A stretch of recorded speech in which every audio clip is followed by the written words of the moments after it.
What's going on, people? We are Tottenham TV back here for our end of season loan report. We had 10 players out on loan this season, so we're going to go through each and every one of them and see how they did. We're going to start off with Sergio Reguilón. Actually had 2 loan spells this year. One first half of the season he was at Manchester United, then he did move to Brentford. It was a bit fishy, that Man United loan spell at the beginning of the season, wasn't it? We did have obviously more numbers than we needed, and we let him go for free to Man United, helping out a direct rival, although it didn't kind of work out like that. But in the Premier League for Man United, he had 4 starts, 5 sub appearances, 1 start in the Carabao Cup, 2 starts in the Champions League, and then he moved over to Brentford, where I thought he really excelled, to be honest, with 14 starts, 2 sub appearances, with 4 assists to his name.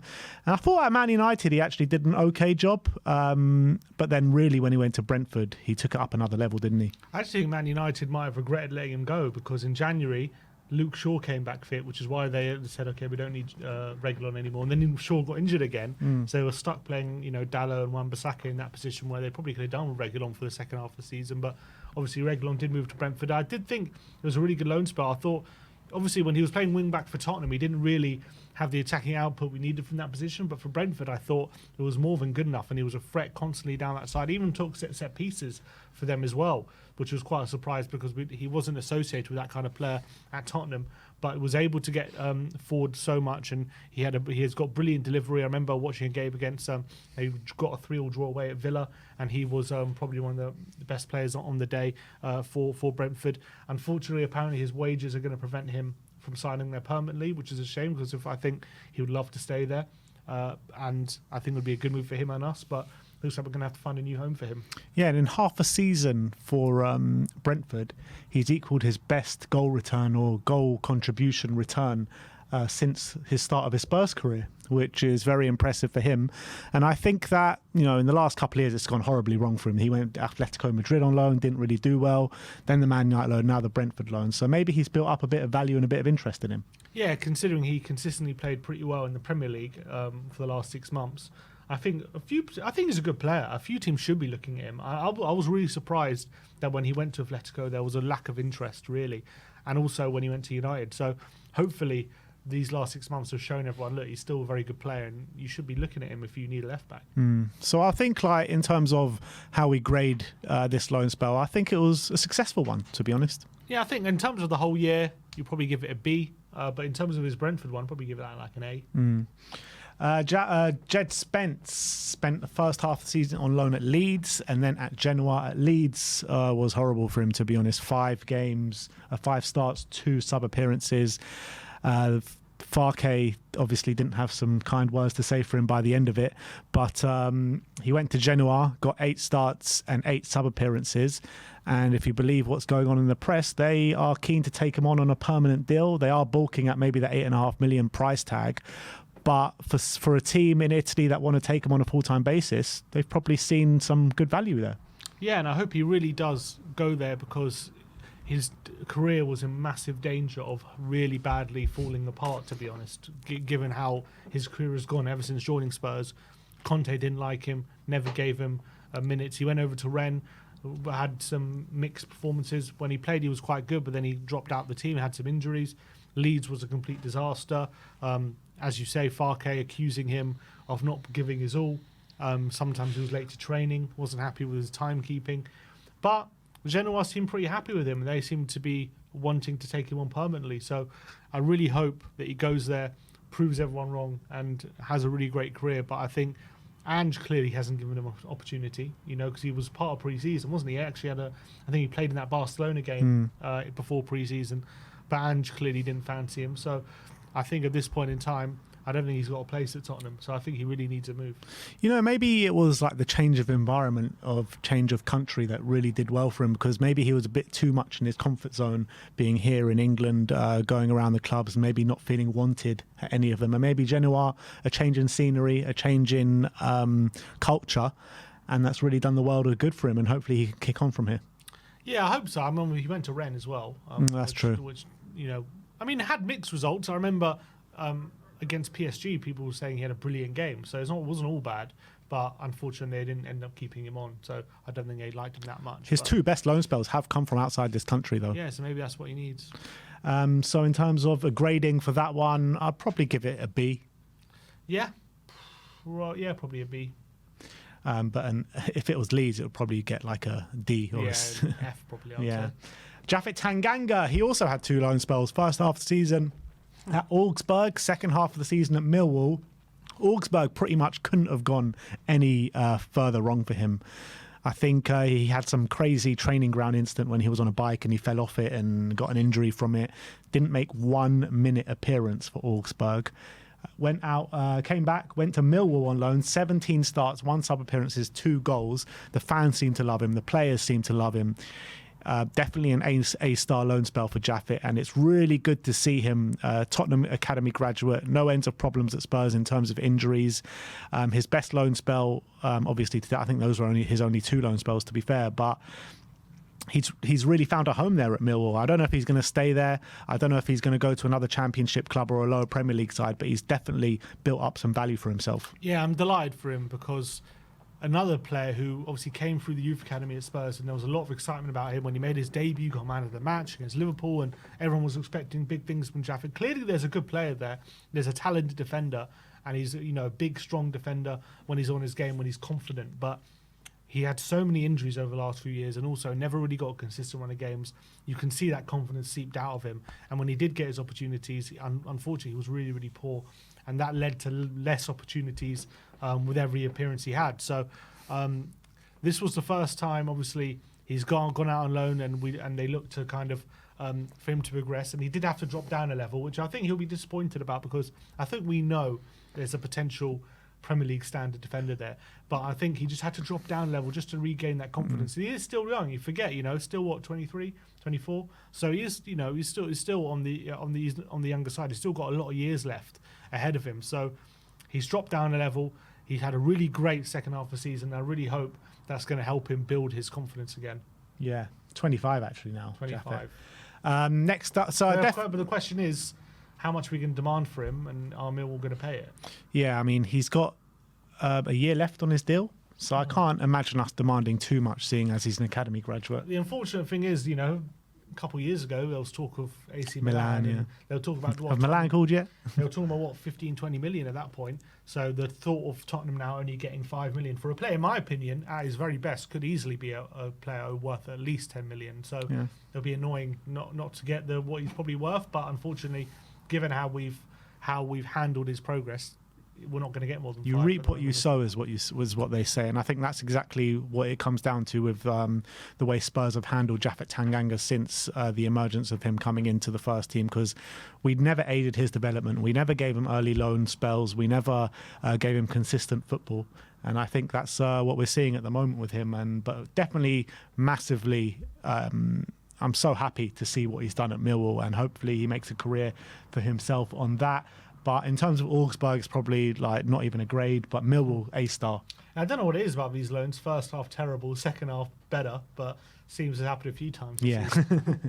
Tanguy Ndombele been on loan at Galatasaray this season. League and Cup double for Tanguy, I believe, along with Davinson Sanchez. Over 100 points. Galatasaray, and yeah. I think Tanguy got every single one of those. Every single one, with 4 starts in the league this season, 15 sub-appearances, 1 assist to his name, 454 minutes in the league for him this season. You don't know what it's like being a cheerleader on the sidelines. you need that moral support. 100%.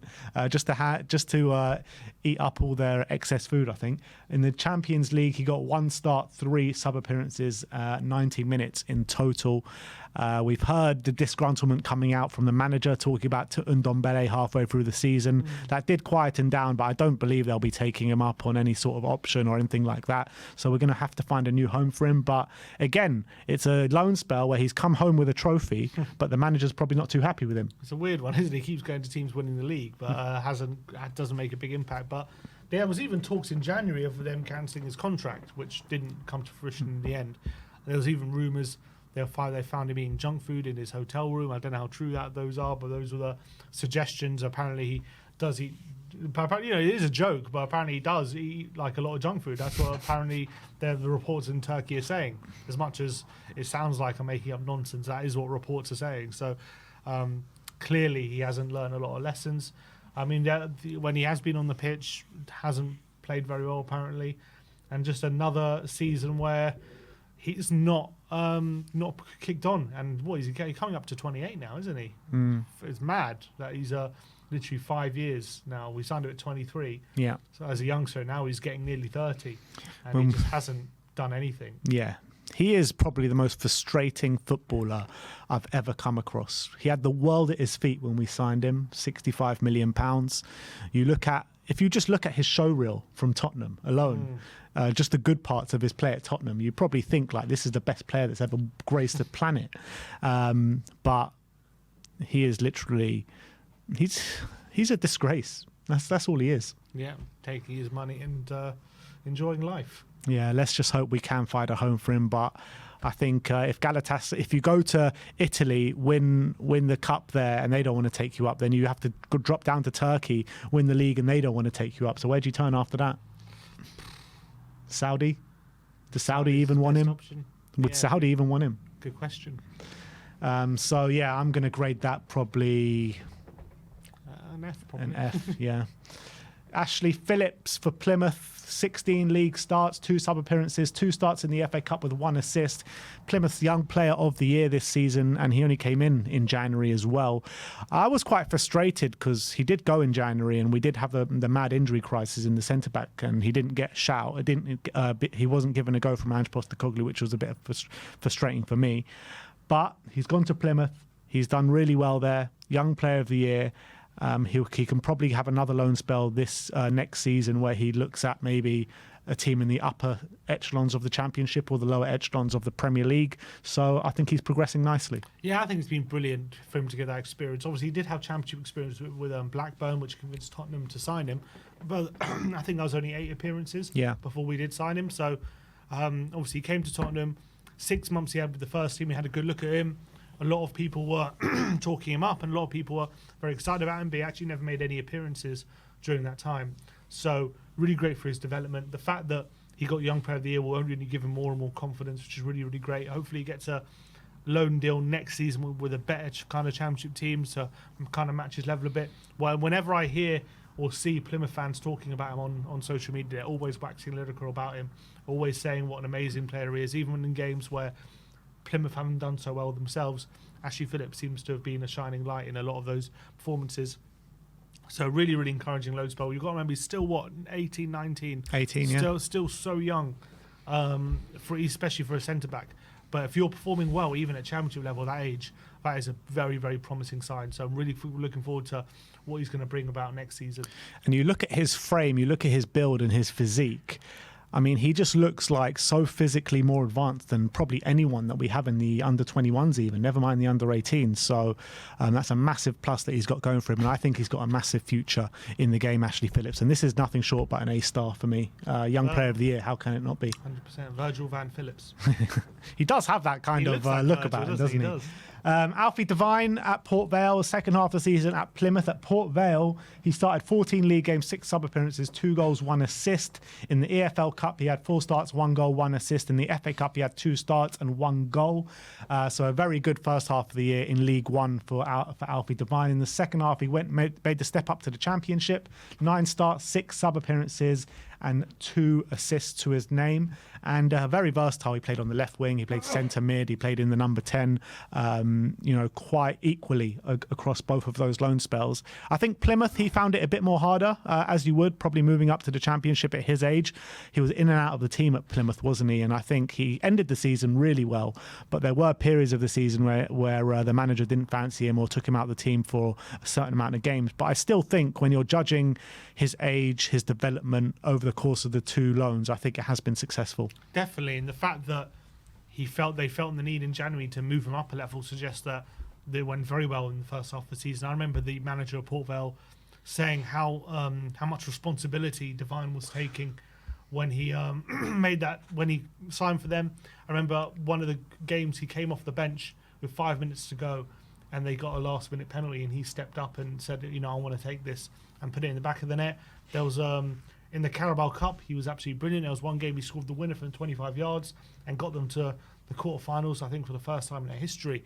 So he was a big part of that season for Port Vale. When he went to Plymouth, obviously, it is a step up. Championship is another level. Him being 19, I think, is obviously it's always going to be very difficult. And also, you got to remember, he's playing for a team battling for relegation. This isn't one of the top teams, so it's always going to be very, very hard. And he did find it a lot more difficult, but I don't think he was out of his depth. No. I think he definitely was on that up for the being in the championship and on that level. And then maybe he just needs a few more appearances there in the championship to see where he's at and help him develop. So I think a really good year for Alfie Devine, a really good year for his development. A lot of excitement about him. We've got to remember he scored his first goal for Spurs 3 years ago now. As a 16-year-old, against Marine, wasn't it? Against Marine. So feels like that was a while ago. I was under Jose Mourinho. That's how long ago that was. So it feels like he's been around for a while, but he's still only 19. So I think people, some people look at it and think, oh, he didn't do well in the championship. Is he ever going to fulfill his potential? It's like, he's still 19. I know he's been around for a while, but still got a long way to go. Yeah, and he obviously played the second half, didn't he, of the Spurs friendly in Australia, and I thought he looked really good, really good. I would probably say Port Vale, I would give it an A, and then Plymouth a B. Yeah. Would you agree with that? Yeah, I agree with that. Next up, Alejo Veliz of Sevilla, loan spell at Sevilla. Only 6 sub-appearances, a total of half an hour of football, which is really, really bad for him, bad for us, bad for everyone involved. It came out after the season that the manager did use him as a bit of a pawn between, in his arguments between him and the hierarchy of the club, which is, you never want to see that, especially with a young kid trying to make his way in the game. And he's gone there on the promise of a lot of football, first team football, and that just never came to fruition. So I think Spurs should have the right to feel very angry with the way his loan spell was kind of managed by Sevilla. Yeah, I think so. And the biggest frustration is, when you sign a 19-year-old striker for 13 million, one who's, had quite a few appearances for out in Argentina and had a fairly decent scoring record, the one thing you want and you're expecting is he's going to develop. You want to develop him so that in the future becomes a striker for you. And to have a year like he's had is very frustrating because it's basically been a wasted year. He's basically back to square one. The goal, I think, at the end of the season would have been he's got some minutes at top level experience out in the top league, so that maybe even this season, I think we're probably thinking maybe he'd be ready to contribute. And the fact that first half of the season he had a bit part role at Tottenham, second half of the season he barely played at all. That has got to be very frustrating for Spurs when you're looking to develop such a young striker and a young player and want him to be part of the first team sooner rather than later. So that is it's really annoying that Sevilla barely played him because he's basically not had that development at all, and he's going to have that. He's basically going to have another year, which could have been a replacement for this year, but it's going to have to happen next year because I doubt we're going to trust him to be part of our first team if we didn't think he was good enough last season because he hasn't had that time to develop. So really, really frustrating. I still believe there's a really good player there. Obviously, we signed him for a reason. I think in his little cameos for Tottenham, there was some promising signs there. Obviously, he did score his first goal against Brighton back in December, so already has a Premier League goal, which is encouraging, and does seem to have good physical attributes for a player his age. But unfortunately, that development's still going to have to happen, and it didn't happen in the last 6 months. Yeah, 20 years of age now, which is just so frustrating the way it was managed. And I actually felt like just before he got his loan spell, he got that injury, didn't he? Just before, that kind of cut what the good work that he was doing short, because he was getting cameos, he was contributing a little bit, and he actually looked good for the most part every time he came on the pitch. So I liked what he was about, and if we didn't loan him to Sevilla, I reckon he would have got more minutes for Spurs. He might have, because Richarlison got injured, so I reckon he probably would have got game time. Yeah. Next up, so yeah, that is probably the lowest end of the spectrum that you can get for a loan spell in terms of a grading. Joe Rodon for Leeds, probably the most successful loan spell of the lot. to be honest. 45 starts in the league, 1 sub-appearances, including 3 games in the playoffs, 4 starts in the FA Cup. He only missed 1 game all season in the league for Leeds. So that shows you what a key cog he was in a nearly successful season for Leeds, losing in the playoff final. Leeds fans waxed lyrical about him. I've even heard some Leeds fans saying he's probably too good for them. That's how good he's actually been this season. He's been a mainstay in that defence. He's been a man mountain at times in that defence as well, and he's been a very key performer for them. So a massively successful loan spell for Joe Rodon, and I think he's going to get a move that he deserves off the back of it. Yeah, fantastic. I'm so happy for him because his career had seemed to be stagnating a bit. He had that loan at Rennes, was it last season? Since coming to Tottenham, although he showed some promising signs, was never really trusted by any manager who we signed to be our first choice centre back, and whether that be Mourinho or Nuno. Even though, again, good physical attributes, he's tall, he's really good in the air. I think there are a lot of question marks whether on the ball he was ever good enough. Albeit for Wales, he always seemed to play well, and this season's the first season where he's had consistent game time. He's played every single week, and to a really high standard. They absolutely love him at Leeds, and I think the only bad thing for them is that he's played so well that he's unlikely to go back to them, seeing as they didn't get promoted. I think he would have rejoined them if they had gone up, but now they haven't. And I don't think he wants to spend another year in the Championship because we know him, do you? Huh? Know him, do you? True. I mean, I'm assuming. Because we Tottenham signed him off the back of a good season in the Championship for Swansea. So he knows he can perform at that level. He's now proven again that he is a very good potential centre-back, and he's probably too good for the Championship. He's probably proven that. And so he's going to want that Premier League move to make that next step in his career. But he needs to find somewhere, not like a Tottenham where he's going to be back up. He needs to find somewhere where they really believe he's going to be their first choice. He's coming in to play week in, week out and take his game to the next level. So I really believe he will find a Premier League team next season. And I think Tottenham could get a decent fee for him as well. Yeah, I think any of the teams coming up would be a good move for him. And I think even some of the teams that were in the Premier League last year, like a Nottingham Forest or something like that, would... I've just had a brainwave. What about a swap deal for Joe Rodon for Murillo? Yeah, that'll be all right. Maybe that'll happen. Next up, and by the way, complete A-star for Joe Rodon. Troy Parrott up next at Excelsior Rotterdam. 18 starts in the league, 7 sub-appearances, 10 goals and 14 assists in the league. In the Cup, 2 starts, 1 sub-appearances, no goal contribution. And in the playoffs for the relegation, there is still 1 more game to play. But he's had 3 starts, 4 goals, 1 assist, a hat-trick in one of the games. And he's had probably the best season in his career. Well, not probably, most definitely the best season in his career. It's been good for him to get out of the country for a bit, go to the Netherlands in a league that's very open, and he's shown that he can get consistent goal contributions.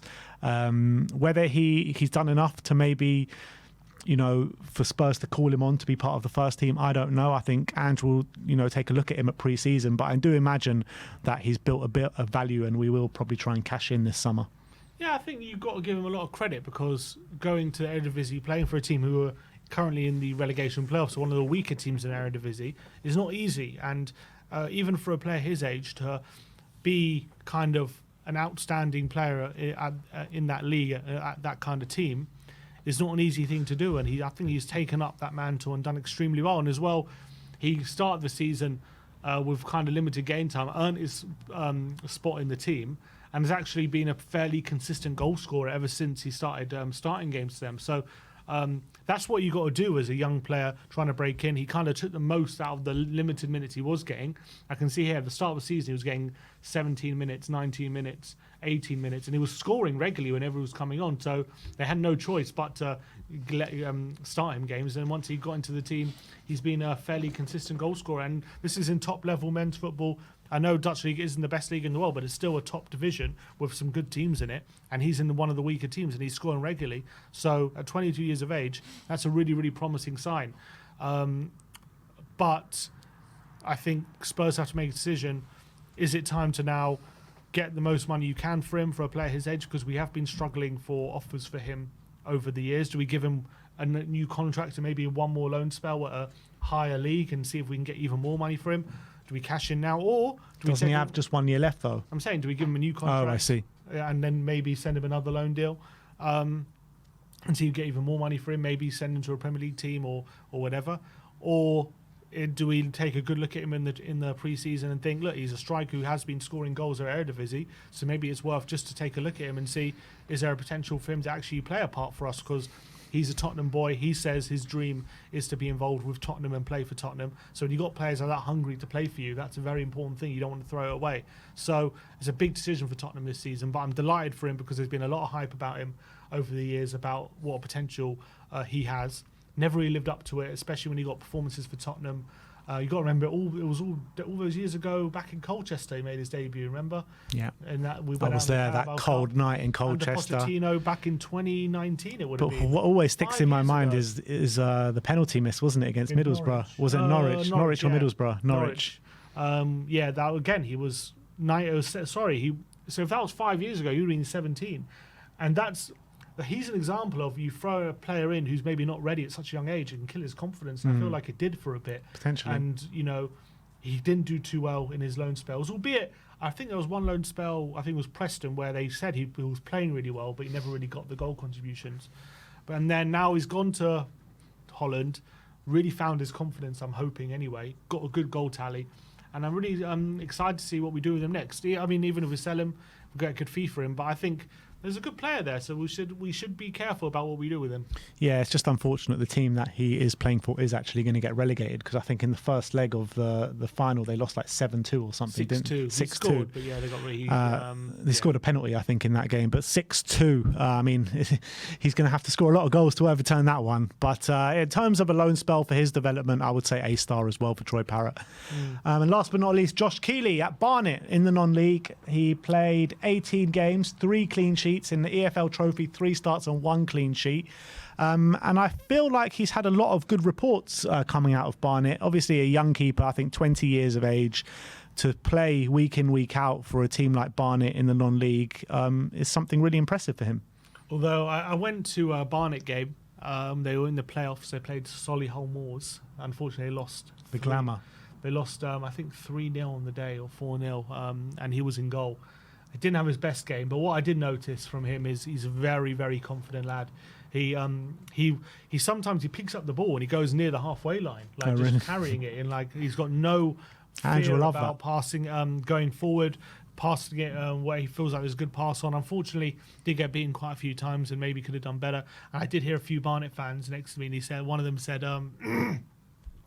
if this guy ever plays for Spurs, I think, what did he say? If this guy ever plays for Spurs, I'll cut my finger off or something. Really? Yeah. He was basically saying he's rubbish. Yeah, but obviously he might have been frustrated. They were 3-0 down or whatever. But from what I gather from the other games that he's been playing, and he's had some really good games, really good reports. And apparently, like first half of the season, they had a keeper who was playing well, and they brought him in, and he actually usurped him. So it shows that he's trusting. He's quite good. He's still quite young. But from what I saw, definitely seems a confident keeper for such a young age. So interesting to see where his career goes. Yeah, I would like to see him maybe go up a level next season into League Two, into league football, and see how he can go there. But I've spoken to David Harris about him loads, and there's quite a good reputation about him in Ireland, and they've got some high hopes for him. So at the young age of he's 21 now, actually, like. He's got so much time on his hands, because goalkeepers, they don't usually come to the fore till like 25, 26, 27 even.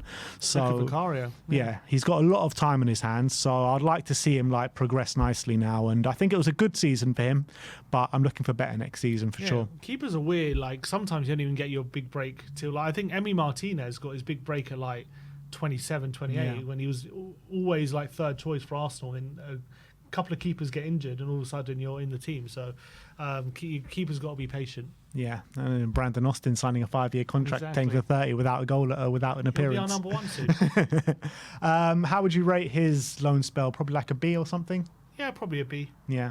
So that is our loan report. That is how our 10 players got out on loan this season. There is one that we didn't rate, was Dane Scarlett. He was on loan, wasn't he, for the first half of the season at Ipswich.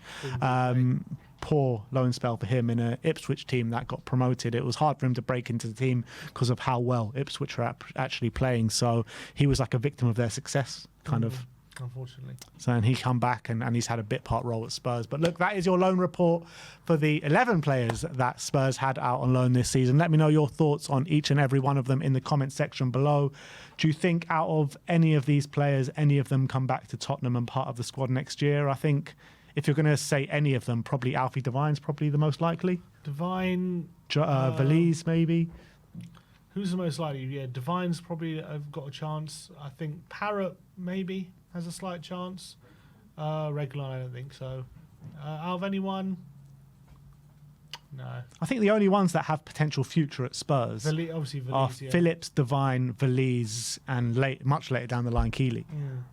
Yeah.